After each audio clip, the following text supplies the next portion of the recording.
Hello and welcome to the programme. I'm Justin Briley, and today on Unbelievable we're discussing the problem of evil and asking, if there is a God, why does he allow suffering?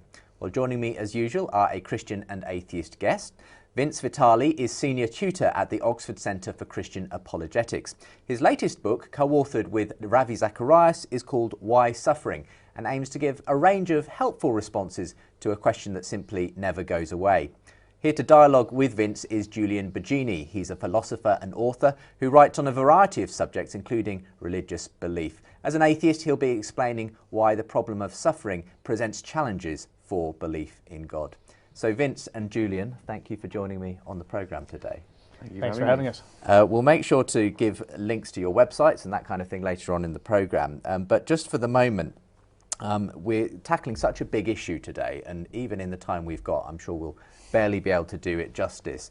One that many people have debated down the years, down the centuries.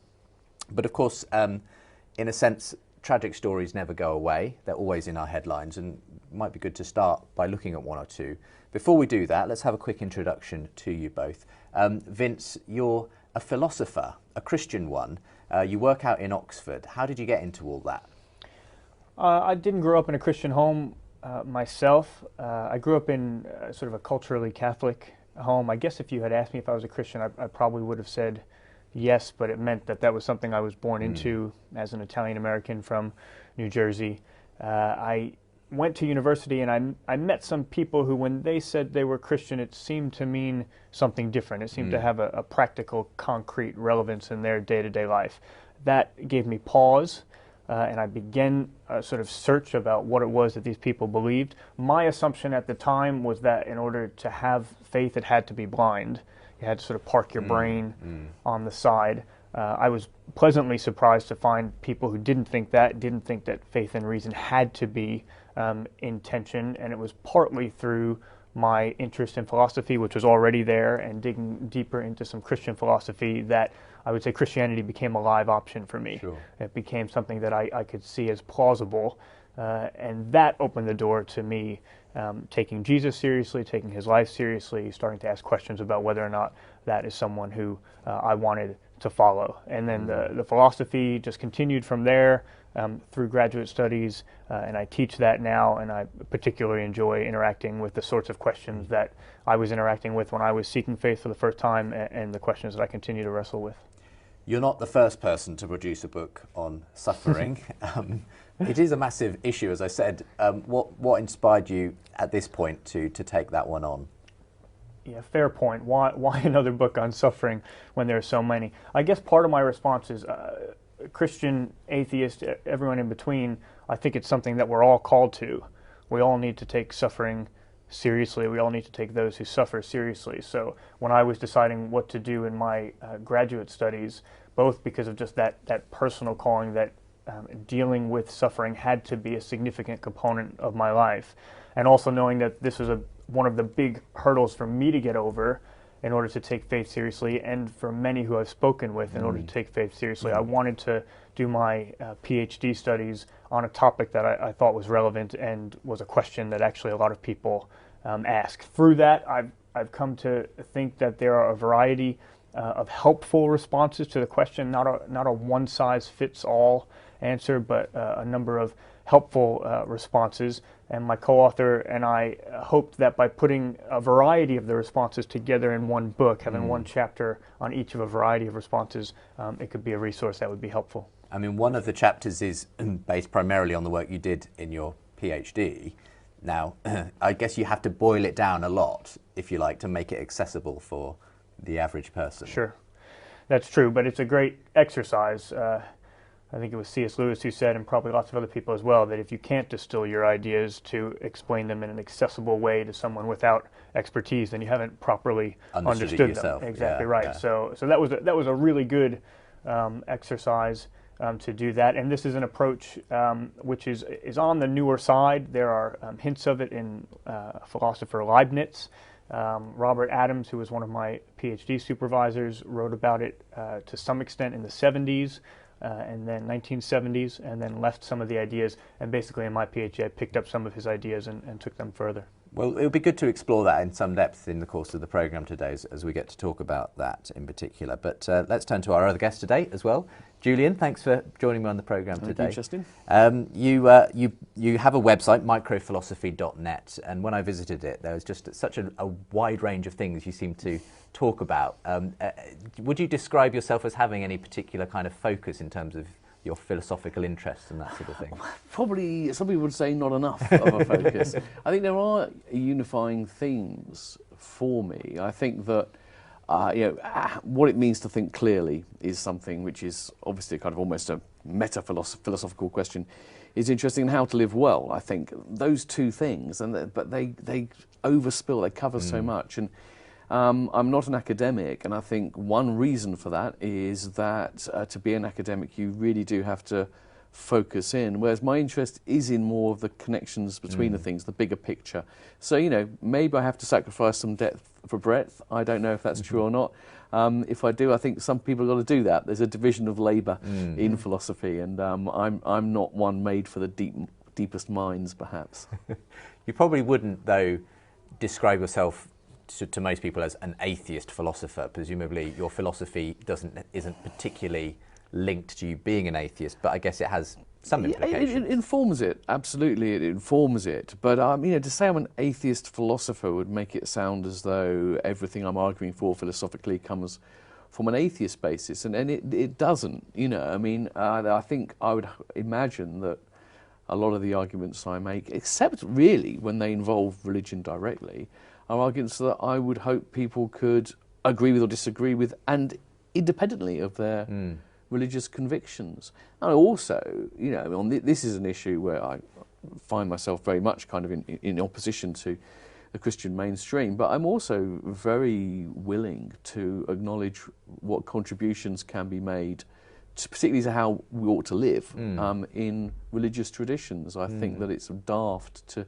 to just dispense with them. So, I'm an atheist, and I'm not afraid to say that. I'm not proud to say it's just what I am. But I wouldn't want everything I wouldn't have to define everything about me. Sure, yeah, absolutely. Well, that's great. We're going to be talking about an issue that, in many ways, is a particular problem, you could say, for Christians and theists. But at the same time, is something that anybody, whatever their beliefs, has to deal with: suffering. Obviously, our headlines are filled all the time with stories of one kind or another, and probably most recently there's been obviously the tragic event in Paris, which saw the murder of several journalists of Charlie Hebdo and police officers and so on. In a sense, that was an event that was perpetrated by people. It was a form of evil that you could say there was an intention behind. But then you do get other stories, and again another similarly tragic case at the end of last year, when in Glasgow a dustbin lorry mounted a curb, killing 6 people, 3 of whom were from the same family. And that, when I read that, made me think, gosh, it just seems so random, it seems so wasteful. Why? And that is always the question you come back to, don't you? Where do you begin with that kind of thing, Vince, when someone is struggling, probably on a personal level most of the time, with a situation, a circumstance that's painful? I'm guessing you don't roll in straight away with your PhD thesis at that point. Certainly not. I think that's the first thing I'd want to say. It's not always the time to address or to try to respond to the question, why suffering?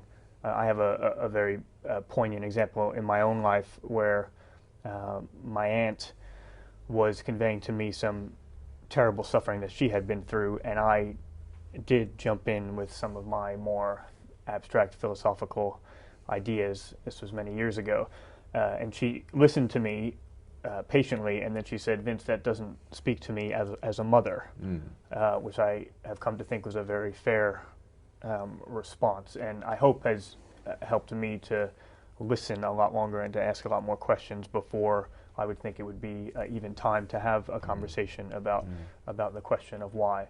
And when I listen to events like this, I mean, one thing that's important to me is I think we need to say things like that are evil, that they're objectively evil, that they really are evil.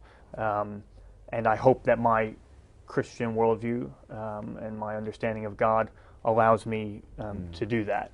I mean, I see how that could easily be said of the Charlie Hebdo tragedy. In a sense, though, in what sense is a bin lorry crashing into people on the street at Christmas time evil? Is it simply just a tragic accident? I mean, do we ascribe evil in that case? Sure. I think I would want to. I would want to use strong language there. I'd want to use strong language, and I think, from my Christian point of view, not to say that there aren't other ways of talking about this, but from my Christian point of view, each life is sacred. Each person is created in the image of God. Each person is loved by God. And so whatever explanation we give to the question of why, the fact that something sacred, a human person, has suffered or has been affected in that sort of way, I think we should say that that's evil. We should say that our starting point has to be that something is bad about that, and that's not ultimately what we should desire, and not ultimately what a God would want in the end. Same question to you, Julian. When you are confronted with tragedies or people who are going through something, what's your response to them on a practical level?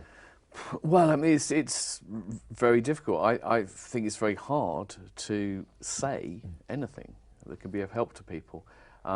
If you say to people, it's going to be all right, for example, that can be so trite. I mean, often even, for a start, that's not really ever really true, actually. Things are never all right again for people when they've been through these things. Things can get okay again, but things are never the same. But also it can seem not credible at the time. And, I think that the most difficult thing, there's a kind of suffering of having to be around with someone who you love, who is suffering, and being unable to help them. Ultimately, I think all you can do is, be there for them. And it sounds so thin, but ultimately, that's the only thing you can do. They know that they're loved, that they have support, that you have their sympathy is with them, but you can't pretend you can take that pain away, and you can't pretend to explain it or justify it. And then people need, in their own time, to work through it in whatever way they do.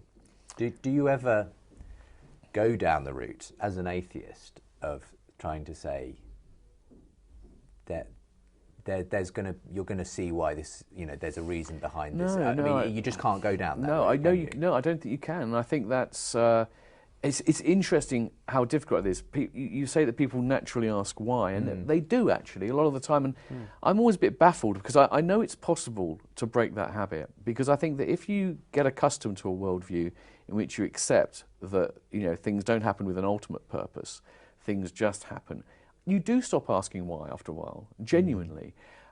So, if I've been lucky so far, I haven't had a major disease, but I had a worrying diagnosis, worrying symptoms which weren't yet diagnosed. There's a potential of being something serious and life-threatening, and I didn't ask myself, why me? I thought it happened to other people. Of course it could happen. I kind of expect at some stage something really nasty to happen. So you can get out of that way of thinking, but the default for people is to want to know why and to think there must be a reason. And if that's what people are thinking, it can be very hard to say there's no why, it just happens. Sure. Yeah.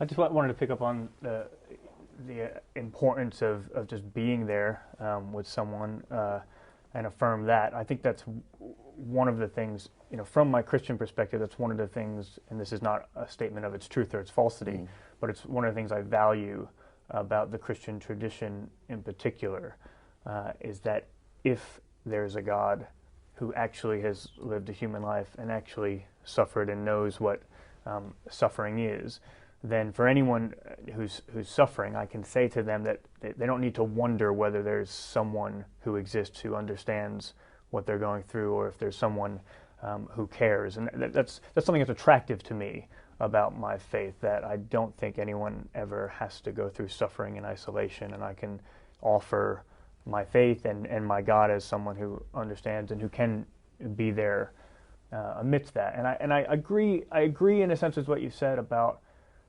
it will never be all right. I want to be really careful, and I think you do too, to not say, well, it's not a big deal that you've gone through this terrible piece of suffering, or that's fine, but don't worry, you'll see eventually that that wasn't really evil, or anything along those lines. And yet at the same time, I hope that, because I do believe that there can be an afterlife, which can be And you believe in that sense the why question is one that everyone should and can ask? That it is one that we do naturally ask, which is not to say that we can't get to a point where we stop asking that in the same sort of regular way. But I had friends recently who went through a miscarriage, and for them that was quite devastating.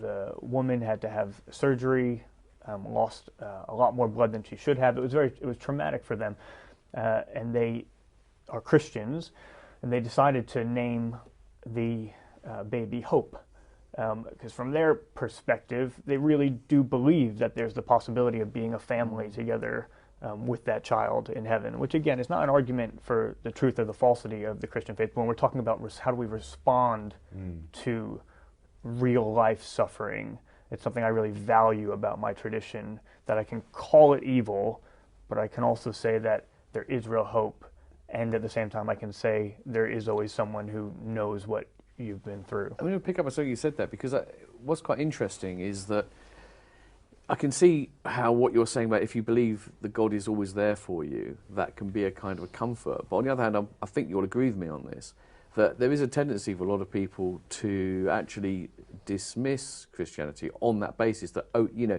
you just got this comfort. And actually, it's a lot more complicated than that, isn't it? So first of all, it's at times like these that people go in different ways, and for some people, it's a crisis of faith. They lose someone, there seems to be no reason for it, they can't understand why their loving God would want it for them, and they really struggle with that. And that's one thing. And another thing is that no matter how profound people's faith are, you know, it doesn't stop it being really, really hard. And I think this is a very interesting point about this, because, you know, people often say there are no, you know, atheists in foxholes is the old phrase. But, you know, at the graveside, you know, there are very few people who act, as it were, as if they're 100% convinced that this is just a temporary separation and they're going to be together. You know, the separation feels very, very real. And there's not, you know, if you ever see someone with the blithe confidence, like smiling out, it's all right, we're going to see them soon, that's really weird and isn't actually and isn't typical. what happened. It isn't what happened. No, absolutely. But I mean, there's a real struggle there. Absolutely. You know, I've lost people I love. You've lost people you love, and I miss them.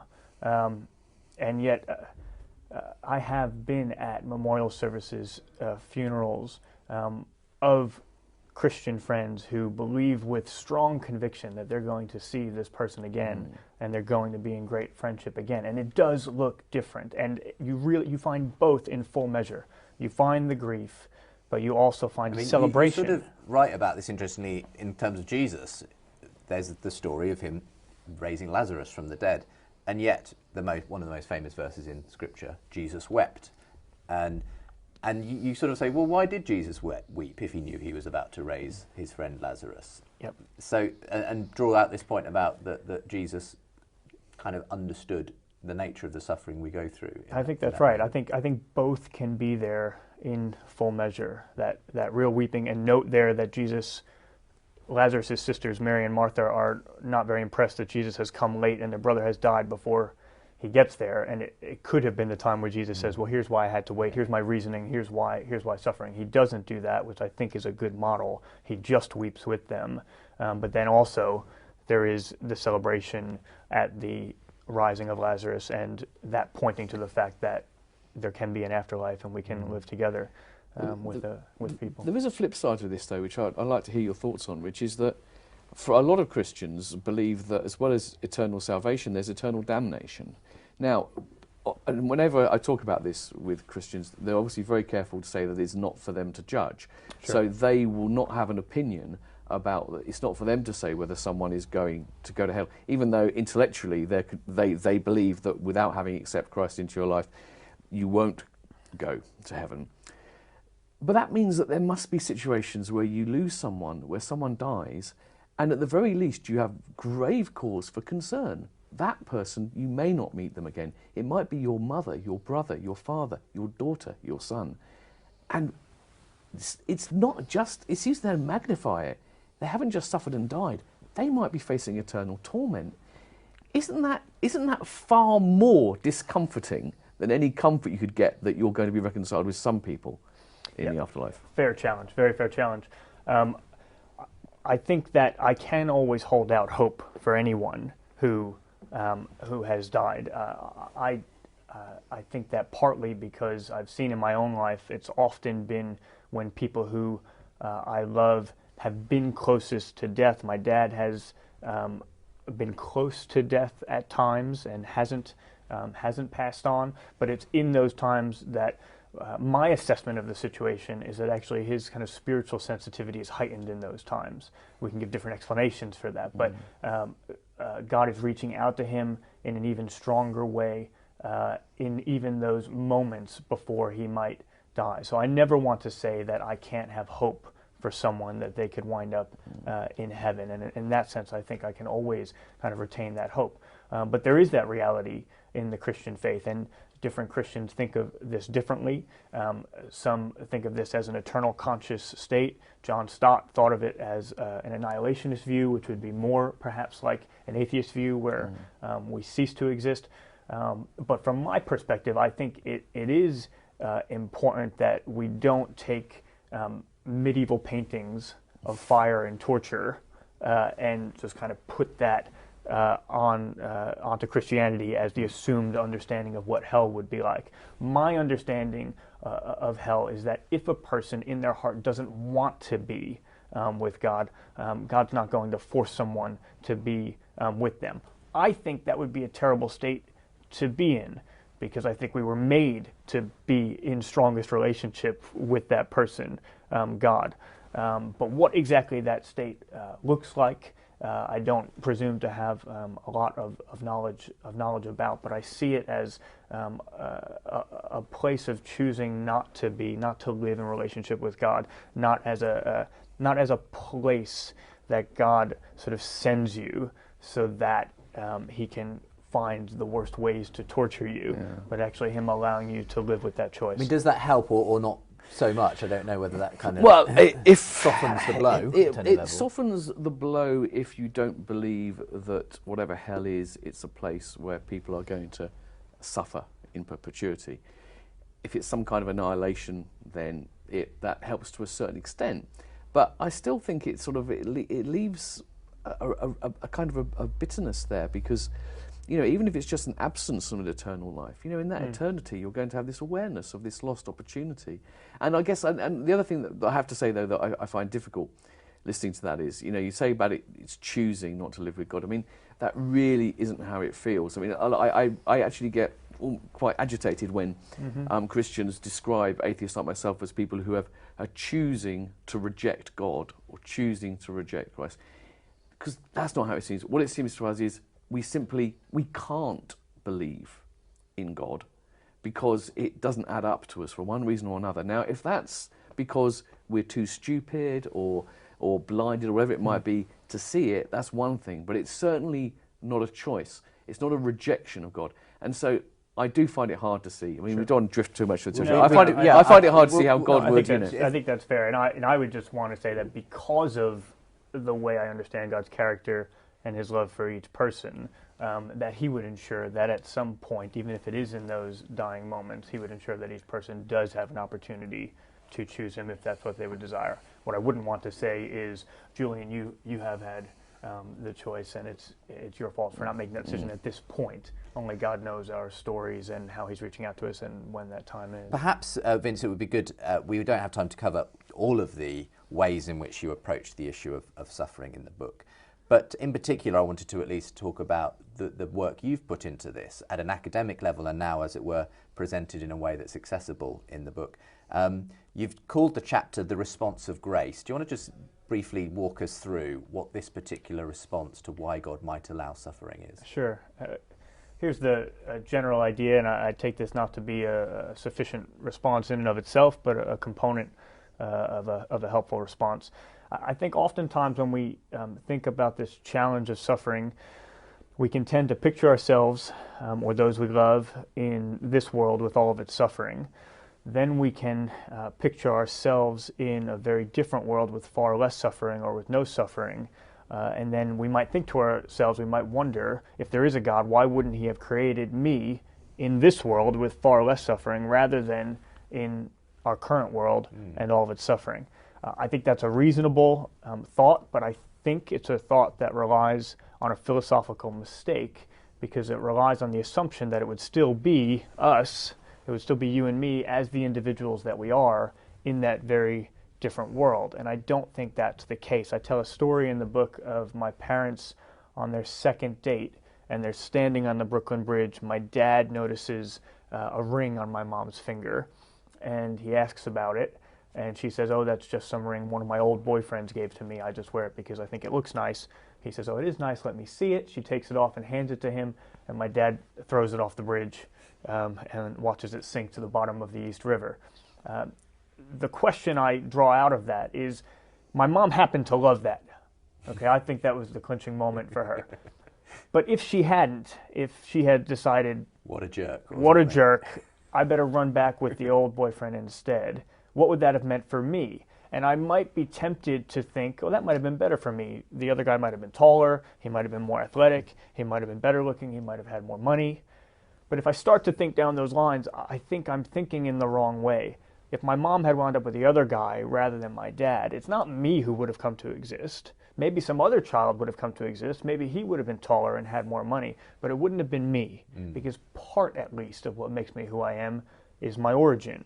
The parents that I have, the sperm and egg that I came from, the combination of genes that's true of me. And I think sometimes when we think about the problem of suffering, something similar can be going on. We picture one world with us in it. We picture a very different world that we would have liked to have come to exist in. And we don't think about the assumption there that it would still be me in that world.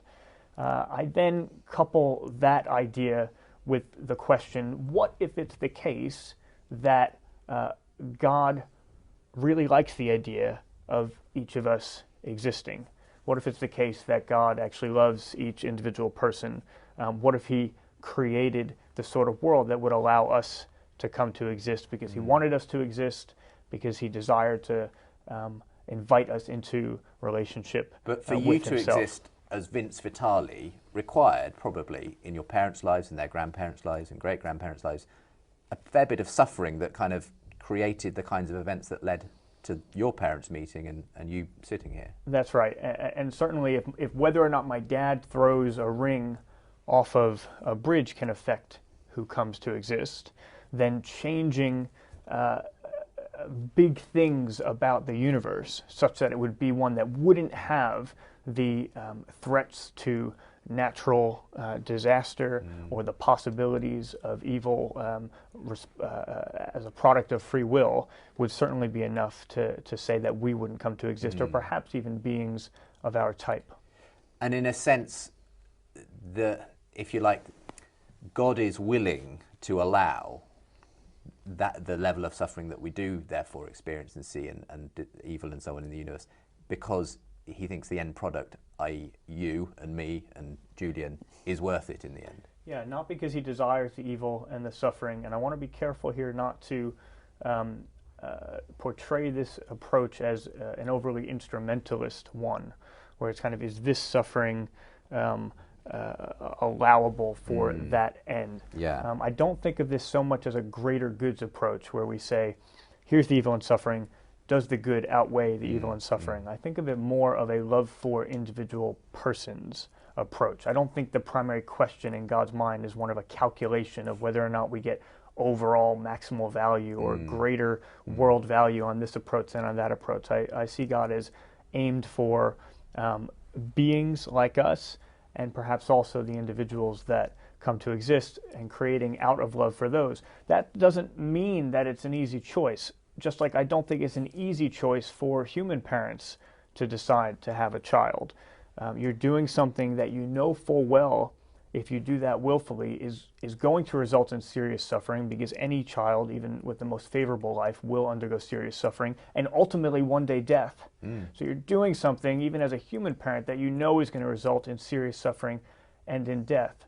But we think that it could be still an act of love or even an act of courage if it's done out of love for that child, with a commitment to do everything you can for that child, with a commitment to make sacrifices for that child. And so I want to think about God in a way that's sort of analogous there. That's a really interesting way of putting it. Okay, well, you got here in a sense what sometimes is technically termed a theodicy, a way of explaining why there might be suffering, why God might allow that because of some other purpose, greater purpose, you know. What do you make of this particular one? I think there's several problems with it. I mean, one is I think Vince is exactly right, that in a way to wish for a universe in which there was no suffering would be to wish yourself out of existence. But that doesn't solve the problem, actually. What it merely shows is that, you know, actually, if you ask the question, why did God... you can think intellectually it would have been better for God to have created a world with no suffering or less suffering. That would have been better. Now, I wouldn't wish that for myself because it meant I wouldn't exist, but it would still be better. So, you know, one can judge that it would be better without suffering while acknowledging that would mean not you, right?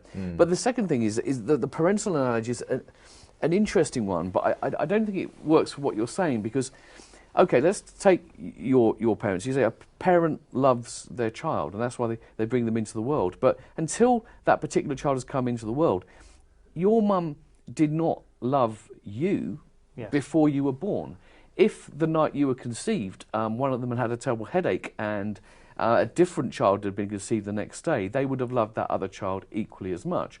Now, similarly, from God's point of view, it seems if you believe that God loves each and every one of us, and he loves us for who we are as individuals, not just because we're carriers of blood, that might all be true, but until anyone comes into existence, the range of possible people who could have come into the existence is infinite. And it would seem weird to me to think that, you know, God had to arrange things in this way because in his plan, he wanted Vince, Julian and Justin to come into the world, as opposed to any number of other possible people who would have come into the world and would have been just as lovable, because that would be the point. Your idea of God and an idea of a parent is not that they create children or human beings and they only love the ones that fit their pre-existing template of who they are. They love them whoever they are.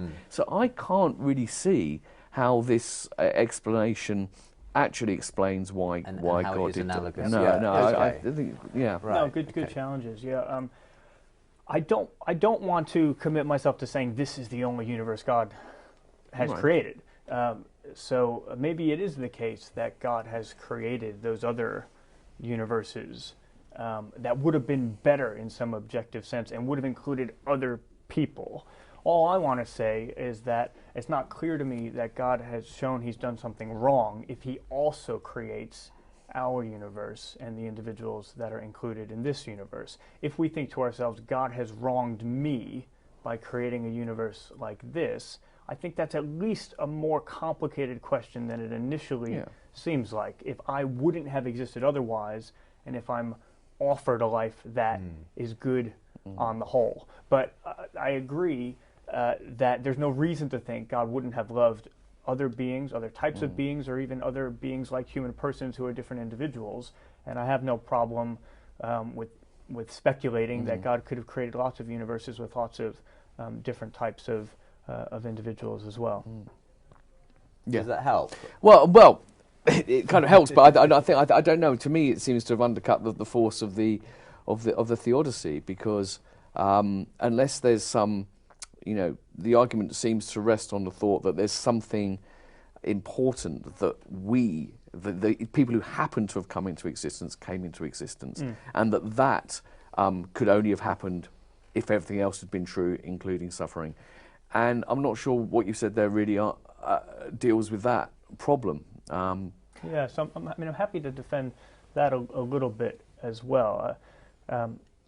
All I feel I want to say and need to say is that however many types of beings God has decided to create, and I don't think he would have an obligation to create every single kind, but whichever ones he created them out of love for the individuals who came into existence. I think that's all that I need to say on that point, and as long as he does that, I think I'm okay.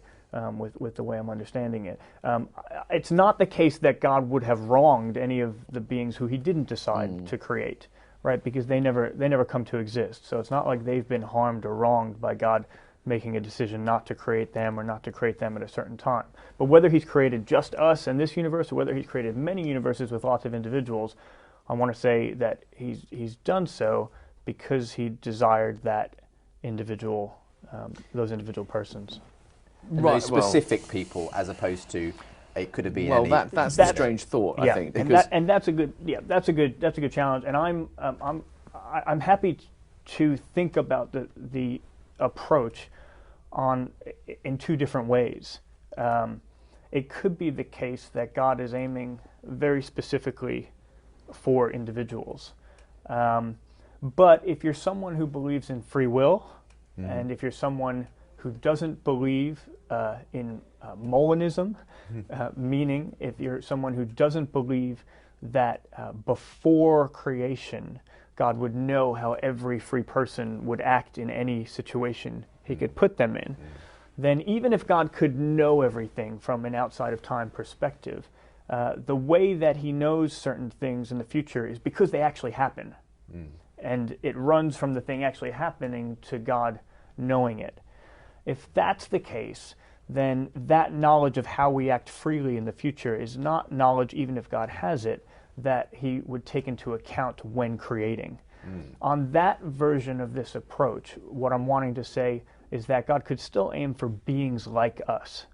Even if he's not aiming for the specific individual, he's aiming for beings like us. And I think that goes back to Julian's point about human procreation, having a child. When you have a child, you don't know that you're going to get Julian or Justin. You know that you're going to get your first child or your second child, and you have a commitment to love whoever it is that is specifically produced. You can think about this approach in that way, where God is creating an environment that allows certain types of beings to come into existence with a commitment to love whichever individuals happen to come into existence. But for me that just leaves the basic puzzle intact, because it seems to me that I can imagine the puzzle then becomes, okay, God wants to create creatures something like us. Now, what do we mean by that? Creatures capable of loving him, sharing in eternity with him in some way, capable of learning, free will, etc., etc.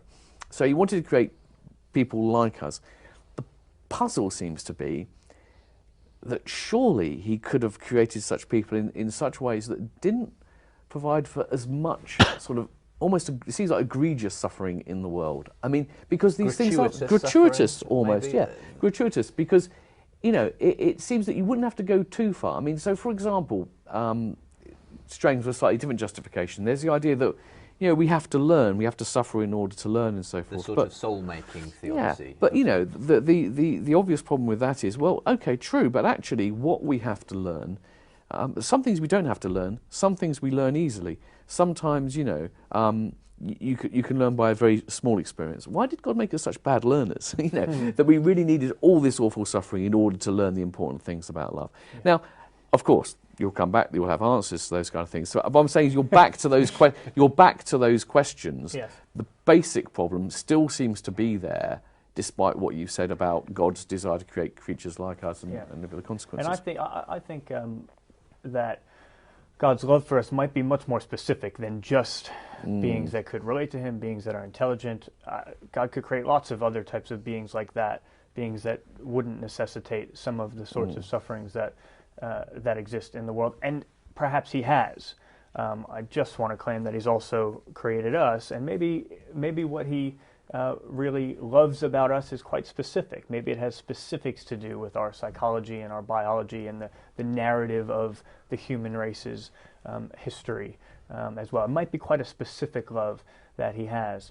So the soul-making approach is an interesting one as well, this idea of... And this is covered to some extent in the book as well, covered to this some way extent. of thinking. Just kind of, Julian sketched it out very briefly, but yeah, just maybe elucidate it a bit as to what this particular approach to the issue is. It's covered to some extent in the book, and again, I think it doesn't stand on its own, but I think it can be one of a number of approaches which is helpful. You can see the environment as including different types of evil, but sometimes different types of evils that would be necessary in order for certain types of goods, especially the sorts of goods that form our character and can produce meaning in our lives. Because it's hard to be compassionate if you don't have any cause to be generous or to share something. Nothing to be compassionate about. It's not clear you can display courage if there's never a genuinely dangerous situation in which you would display courage. One way that I sometimes like to think about this approach is to ask people to think of 2 or 3 of the greatest lives that they think have ever been lived in their estimation, and then to try to subtract from those lives all of the suffering, or even a significant amount of the suffering that they responded to, the injustice that they fought against, the suffering that formed their culture and their character.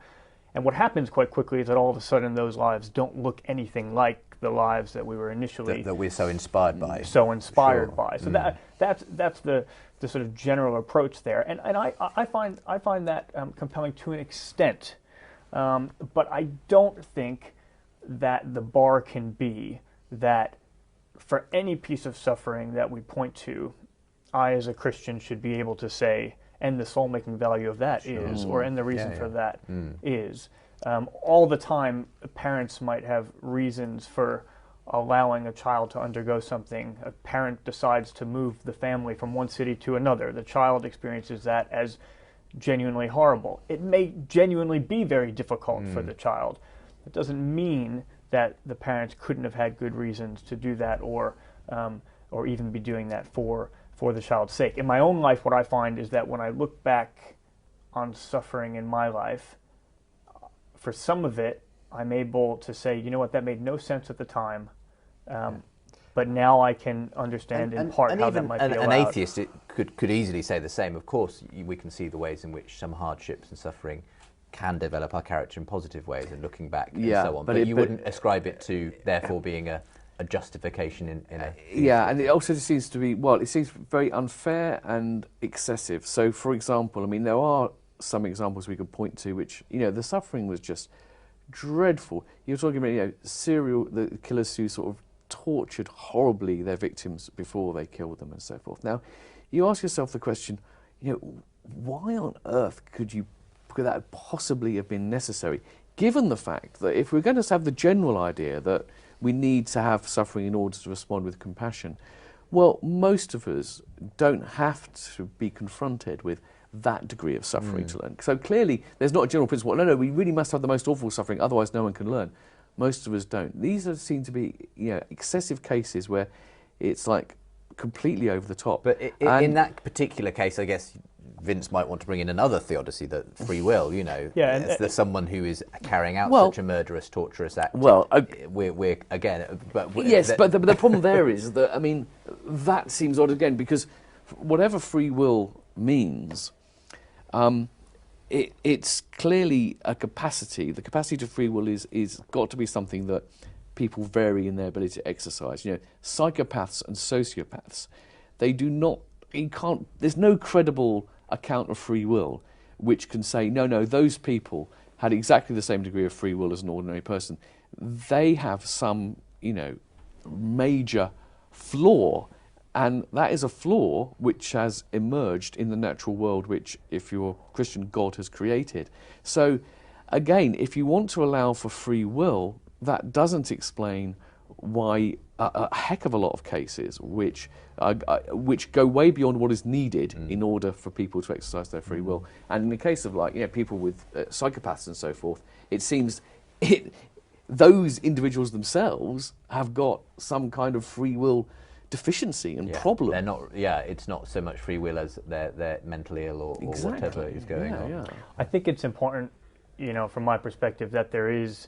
Although I completely agree that suffering often seems excessive, and that there are certain approaches which I would particularly not want to say this is a good approach for that type of suffering. I would not want to say that the world is a classroom that we're learning through, and someone had to go through truly horrendous suffering in order to learn. There are certain ways that are appropriate to teach someone, and there are certain ways which are not. So I wouldn't want to apply each approach to each type of case. It's important to me on my beliefs that there is a limit to the extent to which we are, in a sense, required to be in this state of suffering, that it lasts for a certain amount of time, that there is a certain pain threshold after which our bodies turn off. That's not in any way to underestimate the degree of suffering that is a reality, but it's important to me also that there are limits that are placed on that.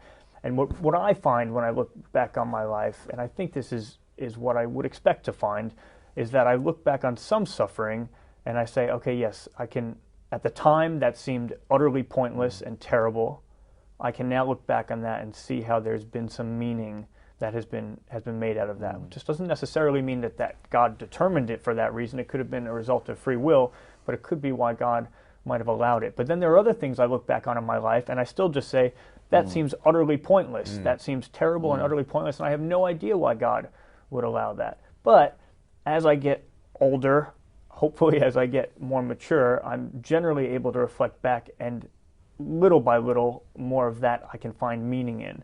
And so if that's the case, and if God's much more knowledgeable than I am, maybe that's what I should expect to find. I can see the connections with some suffering, but not with all of it. If I could jump in and ask you, at this point, Julian, the subtitle for the book is Finding Meaning and Comfort When Life Doesn't Make Sense. As an atheist, do you talk about meaning in the context of suffering? Because, or is that sort of out of bounds in the same way that you say the why question kind of has to be dispensed with at some level? Well, do you have to just accept, in a sense, that evil and suffering don't really have any meaning? Well, you do in a sense. I mean, meaning is an interesting word. One has to unpack it. But in terms of purpose, then no, that's end of story.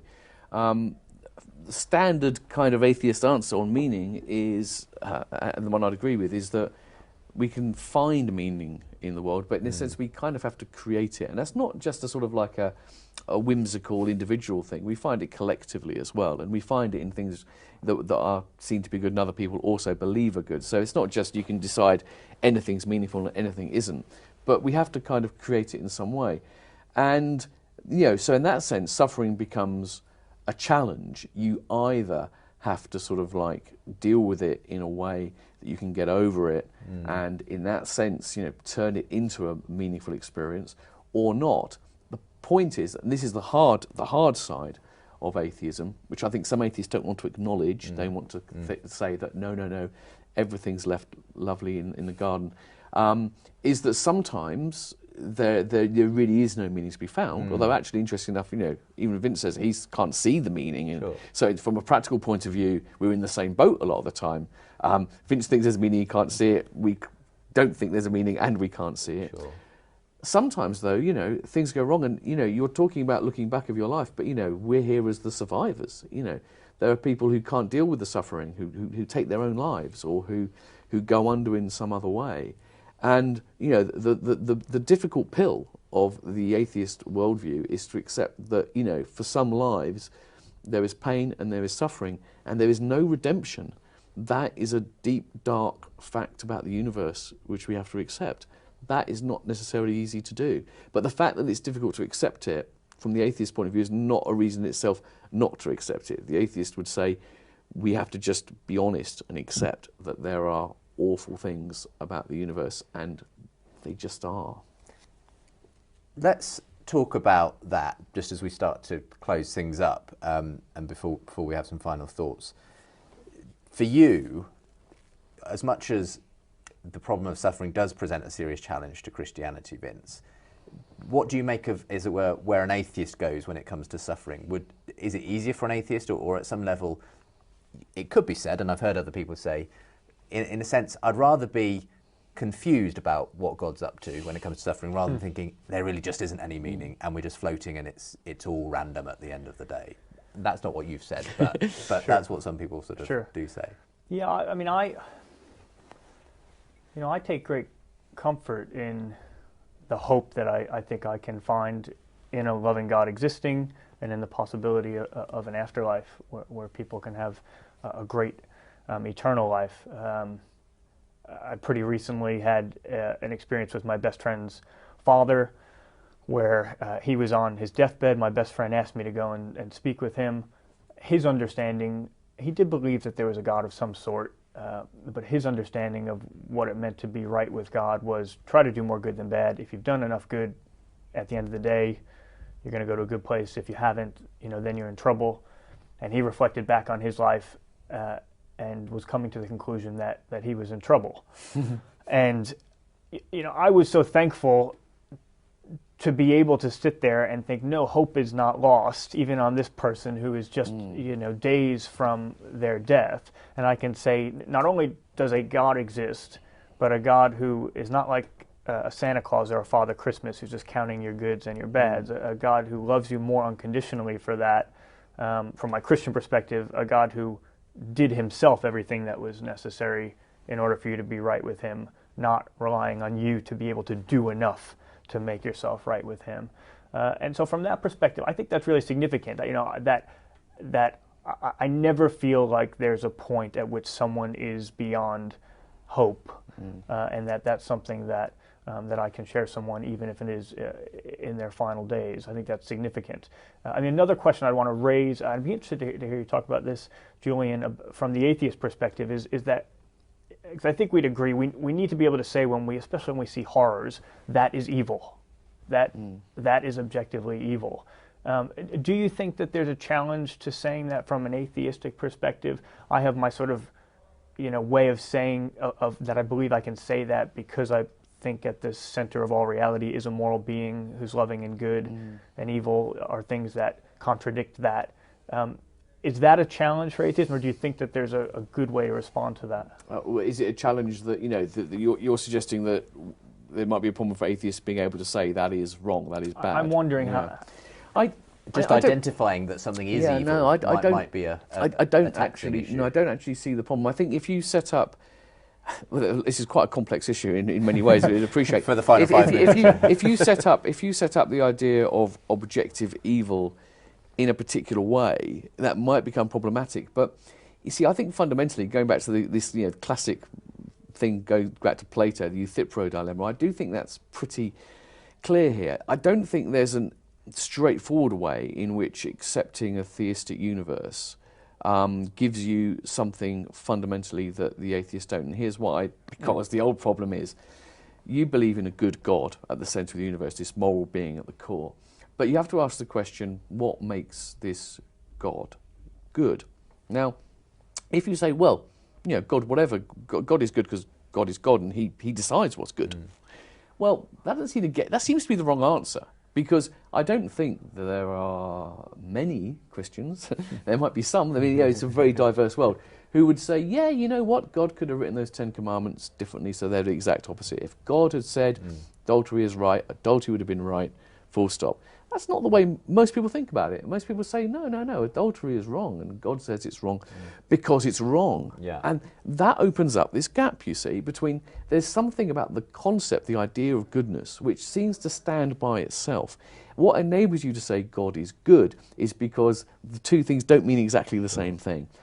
Even though, as a matter of, in other ways, you might say God might be the source of all goodness, the cause of all goodness, what it means to be good is got to be understood in a way which is independent of God. Now, you can understand that in many ways. You could understand it in a way which makes it completely objective in some way. You could understand it in other ways which don't require it to stand outside of time in some way. Whichever way you do it, I think, the same kind of thing is open to you as an atheist or as a religious believer. I think you're right.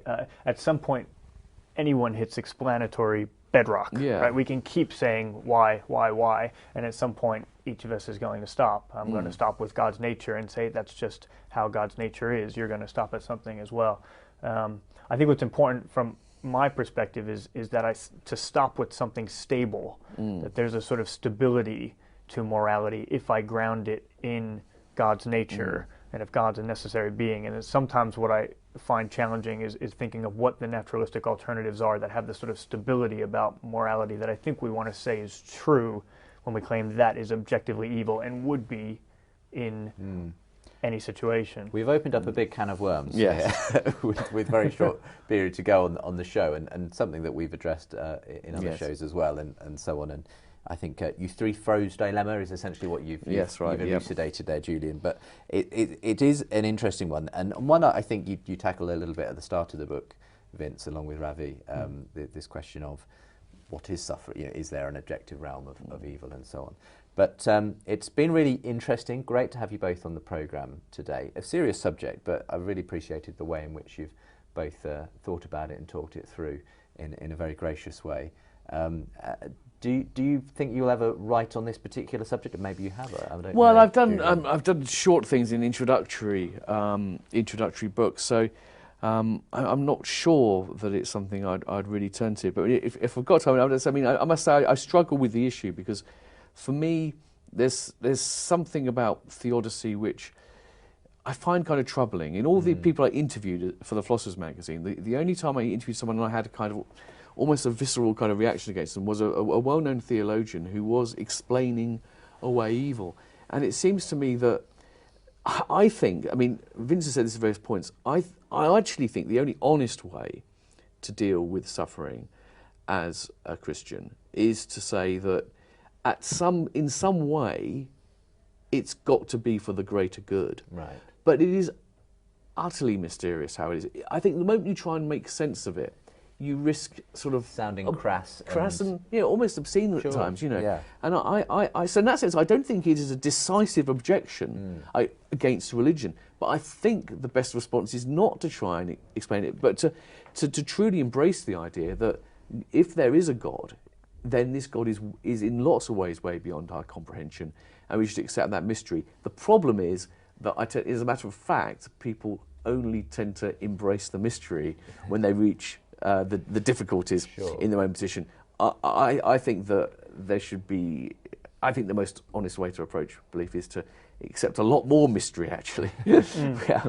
One of the ways in which I try to move away from a greater goods approach a bit, I think, in part for some of the reasons that you've given, is by trying to focus on people, saying that ultimately, if I believe in a loving God, his central concern has to be about people, about individuals, and about love for them, not about these questions of can I get more generic or global or maximal value this way. And inevitably, as we said at the beginning, a theodicy is not what someone in suffering usually needs at the moment they're suffering. But it's been really interesting to have you both on the programme. Thank you very much, Julian and Vince, for being with me.